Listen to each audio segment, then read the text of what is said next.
ओम शांति। आज साकार महावाक्य 12/11/2025। मधुर संतान माने तुमे माने ड्रामार खेल को भल भाव जानिछ, सेतिपई धन्यवाद देवार मध्य कौनसी कथा नाही। प्रश्न, सेवाधारी संतान मानक भितरे केउ अभ्यास बिल्कुल रहिबा उचित नुहे? उत्तर, मागिबार अभ्यास। तुमମାନଙ୍କୁ ବାବାଙ୍କଠାରୁ ଆଶୀର୍ବାଦ ଅଥବା କୃପା ଆଦି ମାଗିବାର ଆବଶ୍ୟକତା ନାହିଁ। ତୁମେ କାହାକୁ ପଇସା ମଧ୍ୟ ମାଗିପାରିବ ନାହିଁ, କାରଣ ମାଗିବାଠାରୁ ମରିବା ଭଲ। ତୁମେ ଜାଣିଛ, ଡ୍ରାମା ଅନୁସାରେ କଳ୍ପ ପୂର୍ବରେ ଯେଉଁମାନେ ବୀଜ ବପନ କରିଥିବେ ଅର୍ଥାତ୍ ନିଜର ଧନ ସଫଳ କରିଥିବେ, ସେଇମାନେ ନିଶ୍ଚିତ କରିବେ। ଯେଉଁମାନଙ୍କୁ ନିଜର ଭବିଷ୍ୟତ ପଦ ଉଚ୍ଚ କରିବାର ଥିବ ସେ ନିଶ୍ଚିତ ସହଯୋଗୀ ହେବେ। ତୁମର କାମ ହେଉଛି ସେବା କରିବା। ତୁମେ କାହାଠାରୁ କିଛି ମାଗିପାରିବ ନାହିଁ। ଭକ୍ତିରେ ମାଗିବାର ପରମ୍ପରା ରହିଛି, କିନ୍ତୁ ଜ୍ଞାନରେ ନୁହେଁ। ଗୀତ ଅଛି, ମୁଝକୋ ସାହାରା ଦେନେବାଲା। ଓମ୍ ଶାନ୍ତି। ପିଲାମାନଙ୍କ ମୁଖରୁ ଧନ୍ୟବାଦର ଶବ୍ଦ ଏହି ପିତା ଶିକ୍ଷକ ଗୁରୁଙ୍କ ପାଇଁ ବାହାରି ପାରିବ ନାହିଁ, କାହିଁକି ନା ପିଲାମାନେ ଜାଣିଛନ୍ତି ଏ ଖେଳ ପୂର୍ବ ନିର୍ମିତ। ଏଥିରେ ଧନ୍ୟବାଦ ଆଦିର କୌଣସି କଥା ହିଁ ନାହିଁ। ଏକଥା ମଧ୍ୟ ପିଲାମାନେ ଡ୍ରାମା ଅନୁସାରେ ଜାଣିଛନ୍ତି। ଡ୍ରାମା ଶବ୍ଦ ମଧ୍ୟ ତୁମ ସନ୍ତାନମାନଙ୍କ ବୁଦ୍ଧିରେ ଆସୁଛି। ଖେଳ ଶବ୍ଦ କହିବା ମାତ୍ରେ ମଧ୍ୟ ସାରା ଖେଳ ତୁମ ବୁଦ୍ଧିରେ ଆସିଯାଉଛି, ଅର୍ଥାତ୍ ତୁମେ ସ୍ୱତଃ ସ୍ୱଦର୍ଶନ ଚକ୍ରଧାରୀ ହୋଇଯାଉଛ। ତିନି ଲୋକ ମଧ୍ୟ ତୁମମାନଙ୍କ ବୁଦ୍ଧିରେ ଆସିଯାଉଛି, ବ୍ରହ୍ମଲୋକ, ସୂକ୍ଷ୍ମଲୋକ, ସ୍ଥୂଳଲୋକ। ଏକଥା ମଧ୍ୟ ଜାଣିଛ ଯେ ଏବେ ଏହି ଖେଳ ପୂରା ହେବାକୁ ଯାଉଛି। ବାବା ଆସି ତୁମମାନଙ୍କୁ ତ୍ରିକାଳଦର୍ଶୀ କରୁଛନ୍ତି। ତିନି କାଳ, ତିନି ଲୋକ, ସୃଷ୍ଟିର ଆଦି ମଧ୍ୟ ଅନ୍ତର ରହସ୍ୟକୁ ବୁଝାଉଛନ୍ତି। ସମୟକୁ କାଳ ବୋଲି କୁହାଯାଉଛି। ଏହିସବୁ କଥା ନୋଟ୍ ନ କରିଲେ ମନେ ରହିବ ନାହିଁ। ତୁମେମାନେ ତ ବହୁତ ପଏଣ୍ଟସ୍ ଭୁଲି ଯାଉଛ। ଡ୍ରାମାର ଅବଧିକୁ ମଧ୍ୟ ତୁମେ ଜାଣିଛ, ତେଣୁ ତୁମେ ତ୍ରିନେତ୍ରୀ ତ୍ରିକାଳଦର୍ଶୀ ହୋଇଯାଉଛ। ତୁମକୁ ହିଁ ଜ୍ଞାନର ତୃତୀୟ ନେତ୍ର ମିଳିଛି। ସବୁଠାରୁ ବଡ଼ କଥା ହେଉଛି ତୁମେ ଆସ୍ତିକ ହୋଇଯାଉଛ, ନଚେତ୍ ଏହା ପୂର୍ବରୁ ଅନାଥ ଥିଲ। ଏହି ଜ୍ଞାନ ତୁମକୁ ହିଁ ମିଳିଥାଏ। ସ୍କୁଲର ଛାତ୍ରମାନଙ୍କର ବୁଦ୍ଧିରେ ସଦାସର୍ବଦା ଜ୍ଞାନର ମନ୍ଥନ ହୋଇଥାଏ। ଏହା ମଧ୍ୟ ଜ୍ଞାନ ଅଟେ ନା? ଡ୍ରାମା ଅନୁସାରେ ଶ୍ରେଷ୍ଠରୁ ଶ୍ରେଷ୍ଠ ବାବା ହିଁ ତୁମମାନଙ୍କୁ ଜ୍ଞାନ ଦେଉଛନ୍ତି।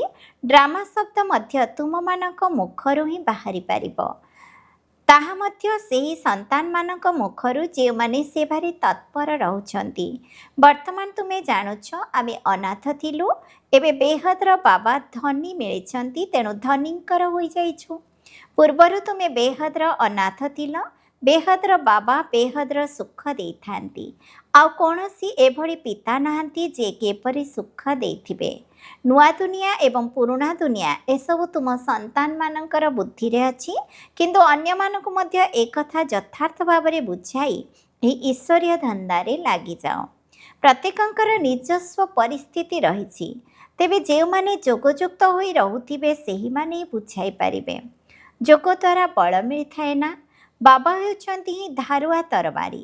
ତୁମ ସନ୍ତାନମାନଙ୍କୁ ମଧ୍ୟ ଧାରୁଆ ହେବାକୁ ପଡ଼ିବ। ଯୋଗ ବଳ ଦ୍ୱାରା ବିଶ୍ୱର ରାଜତ୍ୱ ପାଉଛ। ଯୋଗ ଦ୍ୱାରା ବଳ ମିଳୁଛି, ଜ୍ଞାନ ଦ୍ୱାରା ନୁହେଁ। ପିଲାମାନଙ୍କୁ ବୁଝାଇଛି, ଜ୍ଞାନ ରୋଜଗାରର ମାଧ୍ୟମ ଅଟେ।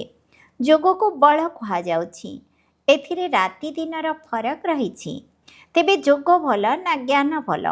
ଦୁନିଆରେ ଯୋଗର ହିଁ ଖ୍ୟାତି ରହିଛି। ଯୋଗ ଅର୍ଥାତ୍ ବାବାଙ୍କର ୟାଦ। ବାବା କହୁଛନ୍ତି ଏ ଯୋଗ ବଳ ଦ୍ୱାରା ହିଁ ତୁମମାନଙ୍କର ପାପ କଟିଯିବ। ଏହା ଉପରେ ହିଁ ବାବା ଜୋର ଦେଉଛନ୍ତି। ଜ୍ଞାନ ତ ବହୁତ ସହଜ।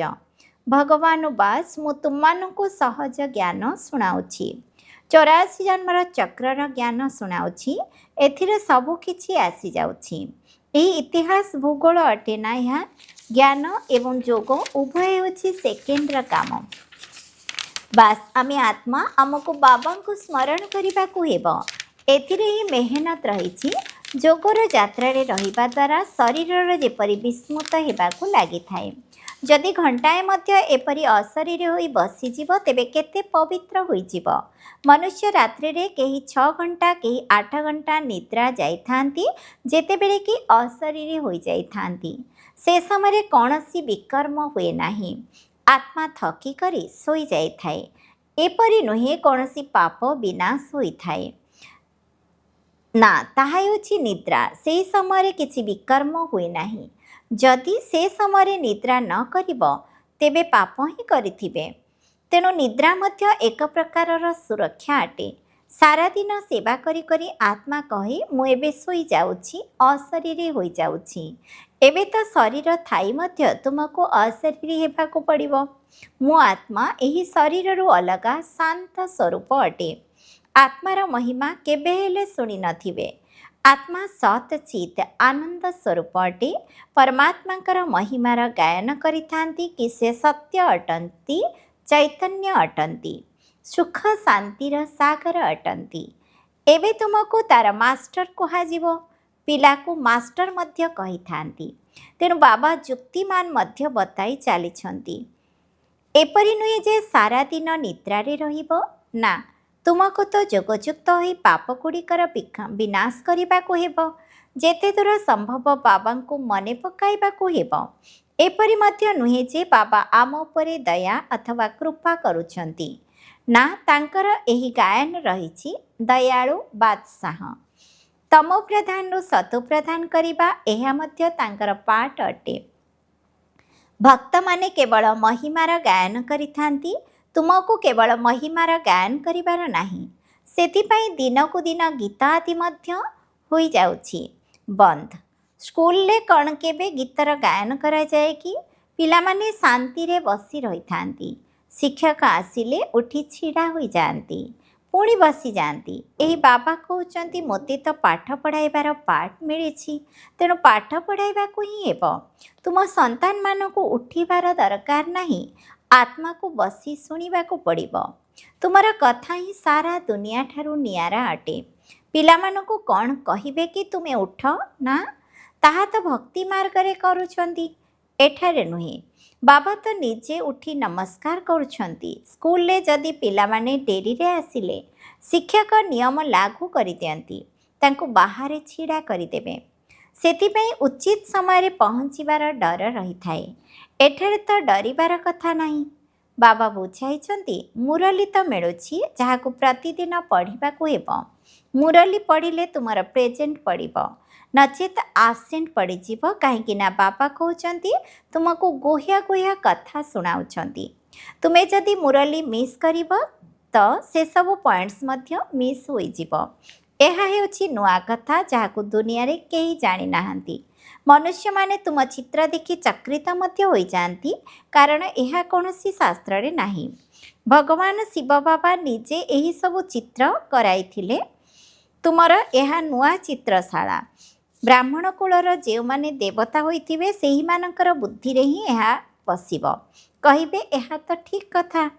କଳ୍ପ ପୂର୍ବରୁ ମଧ୍ୟ ଆମେ ଏହି ପାଠ ପଢ଼ିଥିଲୁ। ଏହି ପାଠ ନିଶ୍ଚିତ ଭଗବାନ ହିଁ ପଢ଼ାଉଛନ୍ତି। ଭକ୍ତି ମାର୍ଗର ଶାସ୍ତ୍ରରେ ପ୍ରଥମ ନମ୍ବରରେ ଗୀତା ହିଁ ରହିଛି। କାହିଁକି ନା ଏହା ହେଉଛି ପ୍ରଥମ ଧର୍ମ। ପୁଣି ଅଧାକଳ୍ପ ପରେ ତାଠାରୁ ମଧ୍ୟ ବହୁତ ପଛରେ ଅନ୍ୟ ଶାସ୍ତ୍ର ତିଆରି ହୋଇଥାଏ। ପ୍ରଥମେ ଇବ୍ରାହିମ ଆସିଲେ, ସେ ସମୟରେ ସେ ତ ଏକା ଥିଲେ। ପୁଣି 1ରୁ 2, 2ରୁ 4 ହେଲେ। ଯେତେବେଳେ ଧର୍ମର ବୃଦ୍ଧି ହୋଇ ହୋଇ ଲକ୍ଷେ 1.5 ଲକ୍ଷ ହୋଇଯାଉଛନ୍ତି, ସେତେବେଳେ ଶାସ୍ତ୍ର ଆଦି ରଚନା ହେଉଛି। ସେମାନଙ୍କର ମଧ୍ୟ ଅଧା ସମୟ ପରେ ହିଁ ରଚନା ହେଉଥିବ। ହିସାବ କରାଯାଏ ନା। ପିଲାମାନଙ୍କୁ ତ ବହୁତ ଖୁସି ହେବା ଉଚିତ। ବାବାଙ୍କଠାରୁ ଆମକୁ ବର୍ଷା ମିଳୁଛି। ତୁମେ ଜାଣିଛ ବାବା ଆମକୁ ସୃଷ୍ଟିଚକ୍ରର ସମସ୍ତ ଜ୍ଞାନ ବୁଝାଉଛନ୍ତି। ଏହା ବେହଦର ଇତିହାସ ଭୂଗୋଳ। ସମସ୍ତଙ୍କୁ କୁହ ଏଠାରେ ବିଶ୍ୱର ଇତିହାସ ଭୂଗୋଳ ସମ୍ବନ୍ଧରେ ବୁଝାଯାଉଛି, ଯାହାକୁ ଅନ୍ୟ କେହି ବି ବୁଝାଇ ପାରିବେ ନାହିଁ। ଯଦିଓ ବିଶ୍ୱର ନକ୍ସା ବାହାର କରୁଛନ୍ତି, କିନ୍ତୁ ସେଥିରେ କ'ଣ ଏହା ଦେଖାଉଛନ୍ତି କି ଲକ୍ଷ୍ମୀନାରାୟଣଙ୍କର ରାଜ୍ୟ କେବେ ଥିଲା, କେତେ ସମୟ ଚାଲିଥିଲା? ବିଶ୍ୱ ତ ଗୋଟିଏ। ତେଣୁ ସେମାନେ ଭାରତରେ ହିଁ ରାଜ୍ୟ କରିଯାଇଛନ୍ତି, ଏବେ ନାହିଁ। ଏକଥା କାହାରି ବୁଦ୍ଧିରେ ନାହିଁ। ସେମାନେ ତ କଳ୍ପର ଆୟୁଷକୁ ହିଁ ଲକ୍ଷେ ବର୍ଷ କହିଦେଉଛନ୍ତି। ବାବା ମଧ୍ୟ ମଧୁର ସନ୍ତାନମାନଙ୍କୁ ଅଧିକ କୌଣସି କଷ୍ଟ ଦେଉନାହାନ୍ତି। ବାବା କହୁଛନ୍ତି ତୁମମାନଙ୍କୁ ପବିତ୍ର ହେବାକୁ ପଡ଼ିବ। ପବିତ୍ର ହେବା ପାଇଁ ତୁମେ ଭକ୍ତି ମାର୍ଗରେ କେତେ ଧକ୍କା ଖାଇଛ। ଏବେ ବୁଝିପାରୁଛ ଯେ ଧକ୍କା ଖାଇ ଖାଇ 2500 ବର୍ଷ ବିତିଗଲା। ବର୍ତ୍ତମାନ ପୁଣି ବାବା ପୁନର୍ବାର ରାଜ୍ୟ ଭାଗ୍ୟ ଦେବା ପାଇଁ ଆସିଛନ୍ତି। ଏକଥା ତୁମର ମନେ ଅଛି। ଦୁନିଆ ପୁରୁଣାରୁ ନୂଆ ଏବଂ ନୂଆରୁ ପୁରୁଣା ନିଶ୍ଚିତ ହୋଇଛି। ଏବେ ତୁମେ ପୁରୁଣା ଭାରତର ମାଲିକ ଅଟ ନା? ପୁଣି ନୂଆ ଦୁନିଆର ମାଲିକ ହେବ। ଗୋଟିଏ ପାର୍ଶ୍ୱରେ ଭାରତର ବହୁତ ମହିମା ଗାନ କରି ଚାଲିଛନ୍ତି, ଅନ୍ୟ ପାର୍ଶ୍ୱରେ ପୁଣି ବହୁତ ଗ୍ଳାନି କରି ଚାଲିଛନ୍ତି। ତୁମ ପାଖରେ ତା'ର ଗୀତ ମଧ୍ୟ ଅଛି। ତୁମେମାନେ ଅନ୍ୟକୁ ବୁଝାଉଛ ଏବେ କ'ଣ ସବୁ ହେଉଛି। ଏହି ଦୁଇଟି ଗୀତ ମଧ୍ୟ ଶୁଣାଇବା ଉଚିତ। ତୁମେ ବତାଇ ପାରିବ କେଉଁଠି ସେହି ରାମରାଜ୍ୟ ଏବଂ କେଉଁଠି ବର୍ତ୍ତମାନର ରାଜ୍ୟ। ବାବା ହେଉଛନ୍ତି ଦୀନବନ୍ଧୁ, ତେଣୁ ଗରିବମାନଙ୍କର ଝିଅମାନେ ହିଁ ଏଠାକୁ ଆସିବେ, ଅର୍ଥାତ୍ ନିଜକୁ ସମର୍ପିତ କରିବେ। ସାହୁକାରମାନଙ୍କର ତ ନିଜର ନିଶା ରହିଥାଏ। ତେବେ କଳ୍ପ ପୂର୍ବରୁ ଯେଉଁମାନେ ଆସିଥିବେ ସେହିମାନେ ଆସିବେ।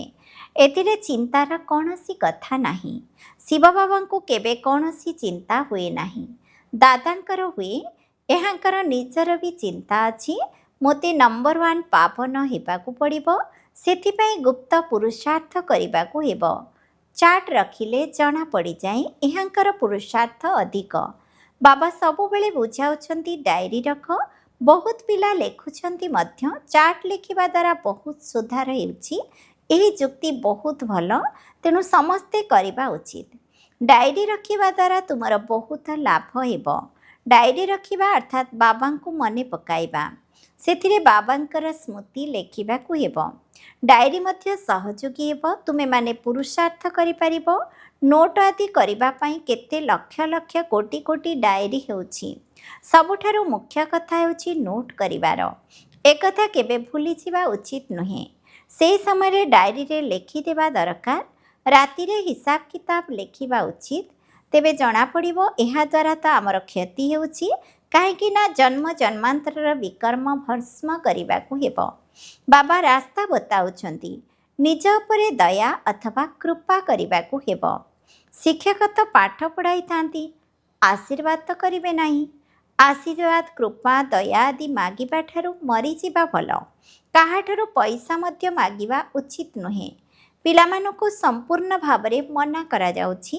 ବାବା କହୁଛନ୍ତି ଡ୍ରାମା ଅନୁସାରେ ଯେଉଁମାନେ କଳ୍ପ ପୂର୍ବେ ବୀଜାରୋପଣ କରିଥିଲେ, ଅର୍ଥାତ୍ ନିଜର ପଇସା ସଫଳ କରିଥିଲେ, ବର୍ଷା ପାଇଥିଲେ, ସେହିମାନେ ସ୍ୱତଃ ହିଁ କରିବେ।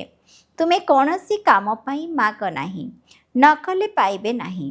ମନୁଷ୍ୟ ଦାନ ପୁଣ୍ୟ କଲେ ପ୍ରତିଦାନରେ ତାଙ୍କୁ ମିଳିଥାଏ ନା।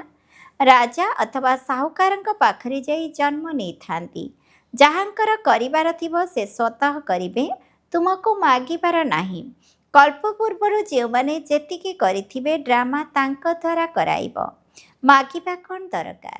ବାବା ତ କହୁଛନ୍ତି ସେବା ନିମନ୍ତେ ହୁଣ୍ଡି ଭରୁଛ। ମୁଁ କ'ଣ ପିଲାମାନଙ୍କୁ କହିବି କି ପଇସା ଦିଅ? ଭକ୍ତି ମାର୍ଗର କଥା, ଜ୍ଞାନ ମାର୍ଗରେ ନାହିଁ। ଯେଉଁମାନେ କଳ୍ପ ପୂର୍ବରୁ ସହଯୋଗ କରିଥିଲେ ସେହିମାନେ ସ୍ୱତଃ କରିବେ। କେବେ ବି ମାଗିବା ଉଚିତ ନୁହେଁ। ବାବା କହୁଛନ୍ତି ପିଲାମାନେ ତୁମେମାନେ ଚାନ୍ଦା ଏକାଠି କରିପାରିବ ନାହିଁ। ଏକଥା ତ ସନ୍ନ୍ୟାସୀମାନେ କରିଥାନ୍ତି। ଭକ୍ତି ମାର୍ଗରେ ଅଳ୍ପ ଦେଲେ ମଧ୍ୟ ତା ବଦଳରେ ଗୋଟିଏ ଜନ୍ମ ପାଇଁ ମିଳିଥାଏ। ଏହା ପୁଣି ହେଉଛି ଜନ୍ମ ଜନ୍ମାନ୍ତର ପାଇଁ। ତେଣୁ ଜନ୍ମ ଜନ୍ମାନ୍ତର ପାଇଁ ସବୁ କିଛି ଦେଇଦେବା ଭଲ ନା। ଏହାର ନାମ ତ ଭୋଳା ଭଣ୍ଡାରୀ ଅଟେ। ତୁମେ ପୁରୁଷାର୍ଥ କଲେ ବୀଜମାଳାରେ ଗୁନ୍ଥା ହୋଇପାରିବ। ଭଣ୍ଡାର ଭରପୁର, କାଳକଣ୍ଟକ ଦୂର। ସେଠାରେ କେବେ ହେଲେ ଅକାଳ ମୃତ୍ୟୁ ହେବ ନାହିଁ। ଏଠାରେ ମନୁଷ୍ୟ କାଳକୁ କେତେ ଡରୁଛନ୍ତି। ଟିକେ କିଛି ହେଲେ ମୃତ୍ୟୁ ମନେ ପଡ଼ିଯାଉଛି। ସେଠାରେ ଏହି ଖ୍ୟାଲ ବି ରହିବ ନାହିଁ। ତୁମେ ଅମରପୁରୀକୁ ଯାଉଛ, ଏହା ଛି ଛି ମୃତ୍ୟୁଲୋକ ଅଟେ।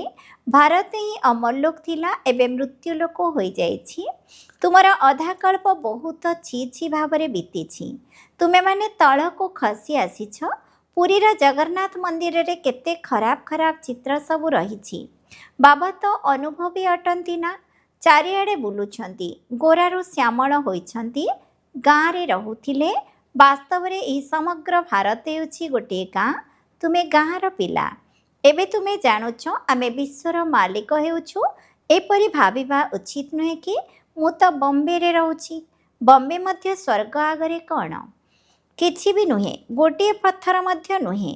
ଆମେ ଗାଁର ପିଲାମାନେ ନିର୍ଧନ ଅନାଥ ହୋଇଯାଇଛୁ। ଏବେ ପୁଣି ଆମେ ସ୍ୱର୍ଗର ମାଲିକ ହେଉଛୁ। ତେଣୁ ଖୁସିରେ ରହିବା ଉଚିତ। ଏହାର ନାମ ହେଉଛି ହିଁ ସ୍ୱର୍ଗ। ମହଲମାନଙ୍କରେ କେତେ ହୀରାନୀଳା ଖଞ୍ଜା ହୋଇ ରହିବ। ସୋମନାଥ ମନ୍ଦିର କେତେ ହୀରାନୀଳାରେ ଭରି ରହିଥିଲା। ପ୍ରଥମେ ପ୍ରଥମେ ଶିବଙ୍କ ମନ୍ଦିର ତିଆରି କରିଥାନ୍ତି, ସେତେବେଳେ କେତେ ସାହୁକାର ଥିଲେ। ଏବେ ତ ଭାରତ ଗାଁ ହୋଇଯାଇଛି। ସତ୍ୟଯୁଗରେ ବହୁତ ମାଲାମାଲ ଥିଲା। ଏହି କଥା ଦୁନିଆରେ ତୁମ ବ୍ୟତୀତ କେହି ହେଲେ ଜାଣିନାହାନ୍ତି। ତୁମେ କହୁଛ କାଲି ଆମେ ବାଦଶାହ ଥିଲୁ, ଆଜି ଫକୀର ହୋଇଯାଇଛୁ, ପୁଣି ବିଶ୍ୱର ମାଲିକ ହେବ। ତୁମ ସନ୍ତାନମାନଙ୍କୁ ନିଜ ଭାଗ୍ୟକୁ ଧନ୍ୟବାଦ ଦେବା ଉଚିତ ଯେ ଆମେ ପଦ୍ମାପଦମ ଭାଗ୍ୟଶାଳୀ ଅଟୁ। ଆଚ୍ଛା, ମିଠା ମିଠା ଶିକିଲଧେ ସନ୍ତାନମାନଙ୍କ ପ୍ରତି ମାତୃପିତା ବାପଦାଦାଙ୍କର ମଧୁର ସ୍ନେହ ସମ୍ପନ୍ନ ଶୁଭେଚ୍ଛା ଏବଂ ସୁପ୍ରଭାତ। ଆତ୍ମିକ ପିତାଙ୍କର ଆତ୍ମିକ ସନ୍ତାନମାନଙ୍କୁ ନମସ୍ତେ। ଆମ ଆତ୍ମିକ ସନ୍ତାନମାନଙ୍କର ମଧ୍ୟ ଆତ୍ମିକ ପିତାଙ୍କୁ ନମସ୍ତେ ନମସ୍ତେ ନମସ୍ତେ। ଧାରଣା ପାଇଁ ମୁଖ୍ୟ ସାରାଂଶ 1 ନମ୍ବର, ବିକର୍ମରୁ ବଞ୍ଚିବା ପାଇଁ ଏହି ଶରୀର ଭିତରେ ରହି ଅଶରୀରୀ ହେବାର ପୁରୁଷାର୍ଥ କରିବାକୁ ହେବ। ଯୋଗର ଯାତ୍ରା ଏପରି ହେଉ ଯେପରି ଶରୀରର ବିସ୍ମୃତି ହୋଇଯାଉ। 2 ନମ୍ବର, ଜ୍ଞାନର ଚିନ୍ତନ ମନ୍ଥନ କରି ଆସ୍ତିକ ହେବାକୁ ପଡ଼ିବ। ମୁରଲି କେବେ ବି ମିସ୍ କରିବାର ନାହିଁ। ନିଜର ଉନ୍ନତି ପାଇଁ ଡାଏରୀରେ ଯୋଗର ଚାର୍ଟ ନୋଟ୍ କରିବାକୁ ହେବ। ବରଦାନ, ଅଲୌକିକ ଶକ୍ତିକୁ ପ୍ରତ୍ୟେକ କର୍ମରେ ବ୍ୟବହାର କରୁଥିବା ଯୁକ୍ତିଯୁକ୍ତ ଜୀବନମୁକ୍ତ ଆତ୍ମା ହୁଅ। ଏହି ବ୍ରାହ୍ମଣ ଜୀବନରେ ବିଶେଷତା ହିଁ ଅଲୌକିକତା ଅଟେ। ଅଲୌକିକ ଶକ୍ତି ଆଧାରରେ ହିଁ ନିଜକୁ ବା ସମସ୍ତଙ୍କୁ ପରିବର୍ତ୍ତନ କରିପାରିବ। ଏହି ଶକ୍ତି ଦ୍ୱାରା ଅନେକ ପ୍ରକାରର ଶାରୀରିକ ବନ୍ଧନଗୁଡ଼ିକରୁ ଯୁକ୍ତି ମିଳିଥାଏ, କିନ୍ତୁ ଯୁକ୍ତିଯୁକ୍ତ ହୋଇ ପ୍ରତ୍ୟେକ କର୍ମରେ ଢିଲା ହେବା ପରିବର୍ତ୍ତେ ନିଜର ଅଲୌକିକ ବା ଆତ୍ମିକ ଶକ୍ତିକୁ ବ୍ୟବହାର କର। ମନ, ବଚନ, କର୍ମ ତିନୋଟି ଯାକରେ ଆତ୍ମିକ ଶକ୍ତିକୁ ବ୍ୟବହାର କର। ମନ, ବଚନ ଏବଂ କର୍ମ ତିନୋଟି ଯାକରେ ଆତ୍ମିକ ଶକ୍ତିର ଏକାଠି ଅନୁଭବ ହେଉ। ଯେଉଁମାନେ ଏହି ତିନୋଟି ଯାକରେ ଯୁକ୍ତିଯୁକ୍ତ ଅଟନ୍ତି, ସେହିମାନେ ହିଁ ଜୀବନ ମୁକ୍ତ ଅଟନ୍ତି। ସ୍ଲୋଗାନ, ସତ୍ୟତାର ବିଶେଷତା ଦ୍ୱାରା ଖୁସି ଏବଂ ଶକ୍ତିର ଅନୁଭୂତି କରିଚାଲ। ଅବ୍ୟକ୍ତ ଇଶାରା, ଅଶରୀରୀ ଅଥବା ବିଦେହୀ ସ୍ଥିତିର ଅଭ୍ୟାସକୁ ବଢ଼ାଅ। ଜୀବନରେ ଯେଉଁ ସବୁ ପରିସ୍ଥିତି ଗୁଡ଼ିକ ଆସୁଛି ବା ଆସିବାକୁ ଯାଉଛି, ସେଥିରେ ବିଦେହୀ ସ୍ଥିତିର ଅଭ୍ୟାସ ବହୁତ ଆବଶ୍ୟକ। ସେଥିପାଇଁ ଅନ୍ୟ ସବୁ କଥାକୁ ଛାଡ଼ି ଏହା ତ ହୋଇପାରିବ ନାହିଁ, ଏମିତି ତ ହୋଇପାରିବ ନାହିଁ, କିଏ ଜାଣେ କ'ଣ ହେବ, ଏହିଭଳି ପ୍ରଶ୍ନଗୁଡ଼ିକୁ ଛାଡ଼ି ଏବେ ବିଦେହୀ ସ୍ଥିତିର ଅଭ୍ୟାସକୁ ବଢ଼ାଅ। ବିଦେହୀ ପିଲାମାନଙ୍କ ଉପରେ କୌଣସି ବି ପରିସ୍ଥିତି ବା କୌଣସି ବି ହଲଚଲ ପ୍ରଭାବ ପକାଇ ପାରିବ ନାହିଁ। ଓମ୍ ଶାନ୍ତି।